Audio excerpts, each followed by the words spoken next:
ಎಲ್ರಿಗೂ ನಮಸ್ಕಾರ. ಮೊದಲನೇದಾಗಿ ತಡವಾಗಿದ್ದಕ್ಕೆ ನನ್ನ ಕಡೆಯಿಂದ ಹಾಗೂ ವೆಂಕಟೇಶ್ವರ ಕಡೆಯಿಂದ ಕ್ಷಮೆಯನ್ನು ಯಾಚಿಸ್ತಾ, ಸ್ನೇಹಿತರೆ, ನನಗೆ ವೇದಿಕೆ ಹೊಸದಲ್ಲ, ಪ್ರೆಸ್ ಮೀಟ್ ಹೊಸದಲ್ಲ.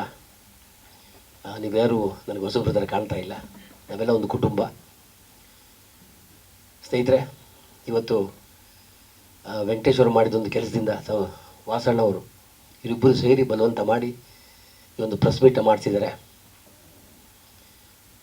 ನನ್ನ ಜೀವನದಲ್ಲಿ ಮೊಟ್ಟ ಮೊದಲನೇದಾಗಿ ನನ್ನ ವೈಯಕ್ತಿಕವಾಗಿ ಒಂದು ಪ್ರೆಸ್ ಮೀಟಿಗೆ ಅಂತ ಬಂದಿದ್ದೆ. ಇದೇ ಮೊದಲನೇ ಬಾರಿಗೆ.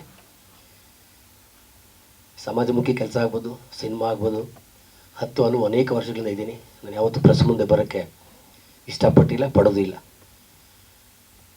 ಕಾರಣ ಇಷ್ಟೇ, ನಾನೊಬ್ಬ ರಾಜಕೀಯ ನಾಯಕ ಅಲ್ಲ, ಒಂದು ಕಾರ್ಪೊರೇಟ್ ಅಲ್ಲ, ಒಂದು MLA ಆಗಬೇಕಂತ ಆಸೆ ಇಲ್ಲ, ಯಾವುದೂ ಇಲ್ಲ. ಒಂದು ಸಣ್ಣ ಕ್ರೀಡಾಪಟು, ಒಂದು ಬಡ ಕ್ರೀಡಾಪಟು ಅಂದರೆ ತಪ್ಪಾಗಲಾರ್ದು. ಸ್ನೇಹಿತರೆ, ಮನಸ್ಸು ಬಿಚ್ಚಿ ಮಾತಾಡಬೇಕಂತ ತುಂಬ ಆಸೆಯಿಂದ ಬಂದಿದ್ದೀನಿ. ನನ್ನ ಬಾಲ್ಯ ಜೀವನ 70 ಪೈಸೆ ಇರ್ತದೆ ಸ್ಕೂಲ್ ಫೀಸ್. ನಾವೆಲ್ಲ ಗೌರ್ಮೆಂಟ್ ಸ್ಕೂಲ್ ಓದೋರು.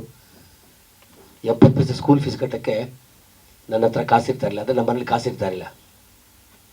ಆ 70 ಪೈಸೆ ಫೀಸ್ನ ನೋಟಿಸ್ ಬೋರ್ಡಲ್ಲಿ ಹಾಕೋರು. ಫಸ್ಟ್ ನೋಟಿಸ್ ಬೋರ್ಡಲ್ಲಿ ಹಾಕೋರು, ಕಟ್ತಾ ಇರಲಿಲ್ಲ. 2ನೇ ಸತಿ ಹಾಕೋರು, ಕಟ್ತಾ ಇರಲಿಲ್ಲ. 3ನೇ ಸತಿ ಕಟ್ಟೋಕ್ಕೆ ಕಾಸ ಇಲ್ಲ, ಓಡಿಸ್ಬಿಡೋರು. ಮನೆಗೆ ಬಂದು ಜಗಳ ಮಾಡಿ, ಬಟ್ಟೆ ಇರೋದು ಅಪ್ಪ ಅಮ್ಮನ ಹತ್ರ ಜಗಳ ಮಾಡಿದಾಗ ಮಾತ್ರ ಆ ದುಡ್ಡನ್ನ ಸಾಲ ಮಾಡಿಸಿ ಕೊಡೋರು. ಅಷ್ಟು ಬಡತನ ಇತ್ತು ಸ್ನೇಹಿತರೆ. ಆ ಸ್ಕೂಲ್ ಫೀಸ್ ಕಟ್ಟಿ ಓದಂತ ನಾನು. ಜೊತೆಗೆ ನಮ್ಮ ಮನೆಯಲ್ಲಿ ಈ ಅನ್ನ ಅಂತ ಮಾಡ್ತಾಯಿದ್ರಲ್ಲ, ಅದನ್ನು ವರ್ಷಕ್ಕೊಂದ್ಸತಿ ಹಬ್ಬ ಹರಿದಿನ ಬಂದ್ರೆ, ಯುಗಾದಿ ಹಬ್ಬ, ಗಣೇಶ ಹಬ್ಬ, ಆ ಟೈಮಲ್ಲಿ ಮಾತ್ರ ಮಾಡ್ತಾಯಿದ್ರು.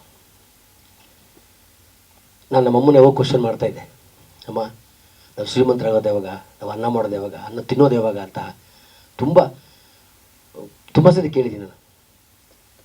ಜೊತೆಗೆ ಒಂದು ಬೆಂಗಳೂರಲ್ಲಿ ಮಿಸ್ಟರ್ ಇಂಡಿಯಾ, ಅದೇ ಭಾರತ ಕಿಶೋರ ಅಂತ ಒಂದು ದೇಹದಾಡ ಸ್ಪರ್ಧೆ ಆಗ್ತದೆ. ಆ ಸ್ಪರ್ಧೆಗೆ ನಾನು ಕರ್ನಾಟಕ ರಾಜ್ಯ ತಂಡದಿಂದ ಆಯ್ಕೆ ಆಗಿರ್ತೀನಿ. ಬೆಂಗಳೂರು ಟೌನ್ ಹಾಲ್ ಅಂದರೆ ಪುಟ್ಟಣ್ಣ ರಂಗನ ಚೌಲ್ಟ್ರಿಲಿ ಇದು ಟೌನಲ್ಲಿ ನಡೀತದೆ ಕಾಂಪಿಟೇಷನ್. ಅದಕ್ಕೆ ಭಾರತದ ಎಲ್ಲ ಕಡೆಯಿಂದ ಬಂದಿರ್ತಾರೆ. ನಾನು ಕೋಲಾರದಿಂದ ಬರಬೇಕು. ಕೋಲಾರದಿಂದ ಬರೋಕ್ಕೆ ಬಸ್ಸಲ್ಲಿ ಬಂದರೆ 4 ರೂಪಾಯಿ ಆಗ್ತದೆ. ಅದು ಲಾರಿಲಿ ಬಂದು 2 ರೂಪಾಯಿ ಆಗ್ತದೆ. ಲಾರಿಲಿ ಬರಬೇಕಾದ್ರೆ ನನ್ನ ಬೆಳೆ 4 ಗಂಟೆಗೆ ಬಿಡಬೇಕು.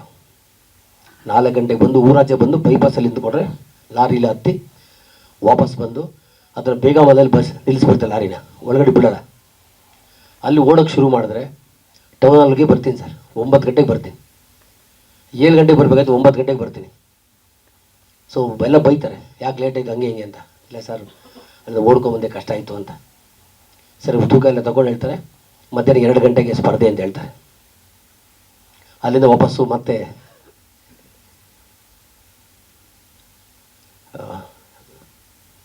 ಸಂಪಂಗಿ ರಾಮನಗರಕ್ಕೆ ವಾಪಸ್ ಬರ್ತೀನಿ. ಅಲ್ಲಿ ಮದುವೆ ನಡೀತಾ ಇರ್ತದೆ. ಅಲ್ಲಿ ಮದುವೆ ನಡಿಬೇಕಾದ್ರೆ ಬೆಳಗ್ಗೆ ಇಡ್ಲಿ ಎಲ್ಲ ಬಡಿಸ್ತಾ ಇರ್ತಾರೆ ತಿಂಡಿಗೆ ಅಂತ. ಯಾರ್ದೋ ಮದುವೆ ಗೊತ್ತಿಲ್ಲ, ಕೂತ್ಕೊಂಡ್ಬಿಡ್ತೀನಿ. ಇಡ್ಲಿ ಬಡಿಸ್ಕೊಂಡು ಬರ್ತಾರೆ. ನನ್ನ ಹತ್ರ ಬರೋಷ್ಟೊಳಗಡೆ ಹಿಂದೆ ಯಾರೋ ಬಂದು ಕೇಳ್ತಾರೆ, ಗಂಡು ಕಡೆನ ಹೆಣ್ಣು ಕಡೆನ ಅಂತ. ನಾನು ಯಾರ ಕಡೆನೂ ಇಲ್ಲ, ಎದ್ದು ಆಚೆ ಓಡಿಸ್ಬಿಡ್ತಾರೆ. ಮತ್ತು ಮಾರ್ಕೆಟಿಗೆ ಬಂದು ಲಾರಿಲಿ ದಾಳಂಬ್ರೆ, ಈ ತರಕಾರಿ ಎಲ್ಲ ತುಂಬ್ತಾ ಇರ್ತಾರೆ. ಅದನ್ನೆಲ್ಲ ತುಂಬಿ ಕೊಟ್ಟಿದ್ದಕ್ಕೆ ನನಗೊಂದು 2 ದಾಳಂಬ್ರೆ ಹೇಳ್ಕೊಡ್ತಾರೆ.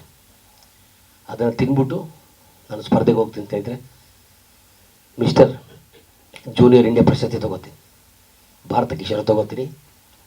ತೊಗೊಂಡು ಅದನ್ನು ಕಪ್ಪು ಇರ್ತದಲ್ಲ, ಆ ಕಪ್ಪು ಎತ್ಕೊಂಡು ಓಡ್ತಾ ಇರ್ತೀನಿ. ಮತ್ತು ಲಾರಿಗೆ ಹೋಗ್ಬೇಕಲ್ಲ ಸರ್, ಕಾಸಿಲ್ಲ. ಎಲ್ಲರೂ ಕಳ್ಳ ಅಂತ ಕಿರ್ಚಾಡ್ತಾರೆ. ಕಪ್ಪು ದೊಡ್ಡದಿರ್ತದಲ್ಲ, ಮತ್ತು ನನಗೆ ಗೊತ್ತಾಗಲ್ಲ. ಅದಕ್ಕೆ ಪೇಪರ್ನ ಸುತ್ತಕೊಂಡು ಎತ್ಕೊಂಡು ಹೋಗಿ ಕೋಲಾರದಲ್ಲಿ ಲಾರಿಲಿ ಇಳ್ಕೊಂಡು ಮತ್ತೆ ನಡ್ಕೊಂಡು ಹೋಗ್ತೀನಿ. ನಡ್ಕೊಂಡು ಹೋಗಿ ಮಲಗಿರ್ತೀನಿ ಸ್ನೇಹಿತರೆ. ಆವಾಗ ಆಕಾಶವಾಣಿಯಲ್ಲಿ TV ಇರಲಿಲ್ಲ ಆವಾಗ. ಆಕಾಶವಾಣಿಯಲ್ಲಿ ಓದುತ್ತಿರುವವರು ಅಂತ ಹೇಳ್ಬಿಟ್ಟು ಹೆಡ್ಲೈನ್ಸಲ್ಲಿ ಕೋಲಾರದ ರವಿಗೆ ಭಾರತ ಕಿಶೋರ ಪ್ರಶಸ್ತಿ ತೊಗೊಂಡಿದ್ದಾರೆ ಅಂತ ಬರ್ತದೆ. ತುಂಬ ಖುಷಿ ಪಡ್ತೀನಿ ಸ್ನೇಹಿತರೆ. ಆ ಖುಷಿಗೆ ಪಾರನೇ ಇರಲ್ಲ. ಈ ರೀತಿ ನನ್ನ ಜೀವನ ಪ್ರಾರಂಭವಾಗಿದೆ ಸ್ನೇಹಿತರೆ. ಇವತ್ತು ಕ್ರೀಡೆಯಲ್ಲಿ ಎಲ್ಲ ಕ್ರೀಡೆ, cricket, football, volleyball, basketball, athletics ಎಲ್ಲ ಕ್ರೀಡೆ ಸೇರಿ ಮುಖ್ಯವಾಗಿ ಬಾಸ್ಕೆಟ್ಬಾಲಲ್ಲಿ 2 ಸತಿ ರಾಜ್ಯಕ್ಕೆ ಕ್ಯಾಪ್ಟನ್ ಆಗಿದ್ದೆ. ಒಂದು ಸಲ ರಾಷ್ಟ್ರ ಮಟ್ಟದಲ್ಲಿ ಕ್ಯಾಪ್ಟನ್ ಆಗಿದ್ದೆ. ಅದು ಬಿಟ್ಟು ಬಾಡಿ ಬಿಲ್ಡಿಂಗ್ ಆಯ್ಕೆ ಮಾಡಿಕೊಂಡೆ. ಬರೀ ಬಾಡಿ ಬಿಲ್ಡಿಂಗ್ ಒಂದರಲ್ಲೇ, ಅಂದರೆ ನ್ಯಾಚುರಲ್ ಬಾಡಿ ಬಿಲ್ಡರ್, ನ್ಯಾಚುರಲಾಗಿ ಯಾವ ರೀತಿ ದೈಹಿಕರ ಬೆಳೆಸಬೇಕು ಅನ್ನೋ ಒಂದು ರೀತಿಯಲ್ಲಿ ಮಾಡಿ ಬರೀ ದೇಹದಾಢ್ಯ ಒಂದರಲ್ಲೇ 110 ಚಿನ್ನದ ಪದಕಗಳನ್ನ ಪಡ್ಕೊಂಡಿದ್ದೀನಿ. ವಿತ್ ಡಾಕ್ಯುಮೆಂಟ್ಸ್ ಇದೆ.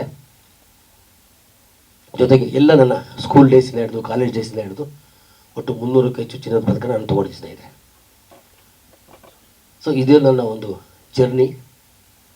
ಸ್ವಾದಿಷ್ಟತೆಯ ಸ್ವಾದ, ತಾಜಾತನದ ಆಹ್ಲಾದ, ಉತ್ತಮ ಆರೋಗ್ಯ ಮತ್ತು ಹೆಚ್ಚಿನ ರೋಗ ನಿರೋಧಕ ಶಕ್ತಿಯ ವೃದ್ಧಿಗೆ ಈಗ ನಿಮಗೆ ಸಿಗುತ್ತಿದೆ ಉತ್ತಮ ಗುಣಮಟ್ಟದ ಪೌಷ್ಟಿಕಾಂಶ Shri Vaidik millet health mix. ಇದು ಸಿರಿಧಾನ್ಯಗಳ ಸಂಪತ್ತು.